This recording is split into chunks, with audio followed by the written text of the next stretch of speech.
யோவான் எழுதிய நற்செய்தி அதிகாரம் 8 இறைவசனங்கள் 51 முதல் 59 முடிய. என் வார்த்தையை கடைப்பிடிப்போர் என்றுமே சாக மாட்டார்கள் என உறுதியாக உங்களுக்கு சொல்கிறேன் என்றார். யூதர்கள் அவரிடம், நீ பேய் பிடித்தவன்தான் என்பது இப்போது தெரிந்துவிட்டது. ஆபிரகாம் இறந்தார், இறைவாக்கினர்களும் இறந்தார்கள். ஆனால் என் வார்த்தையை கடைப்பிடிப்போர் என்றுமே சாக மாட்டார் என்கிறாயே. எங்கள் தந்தை ஆபிரகாமை விட நீ பெரியவனோ? ஆபிரகாம் இறந்தார், இறைவாக்கினரும் இறந்தனர். நீ யார் என்று நினைத்து கொண்டிருக்கிறாய் என்றார்கள். இயேசு மறுமொழியாக, நானே என்னை பெருமைப்படுத்தினால் அது எனக்கு பெருமை இல்லை. என்னை பெருமைப்படுத்துபவர் என் தந்தையே. அவரையே நீங்கள் உங்கள் தந்தை என்றும் சொல்கிறீர்கள். ஆனால் அவரை உங்களுக்கு தெரியாது, எனக்கு தெரியும்.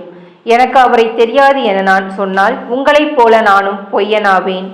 அவரை எனக்கு தெரியும், அவருடைய வார்த்தையையும் நான் கடைபிடிக்கிறேன். உங்கள் தந்தை ஆபிரகாம் நான் வரும் காலத்தை காண முடியும் என்பதை முன்னிட்டு பேருவகை கொண்டார். அதனை கண்டபோது மகிழ்ச்சியும் கொண்டார் என்றார். யூதர்கள் அவரை நோக்கி, உனக்கு இன்னும் 50 வயது கூட ஆகவில்லை, நீ ஆபிரகாமை கண்டிருக்கிறாயா என்று கேட்டார்கள். இயேசு அவர்களிடம், ஆபிரகாம் பிறப்பதற்கு முன்பே நான் இருக்கிறேன் என உறுதியாக உங்களுக்கு சொல்கிறேன் என்றார்.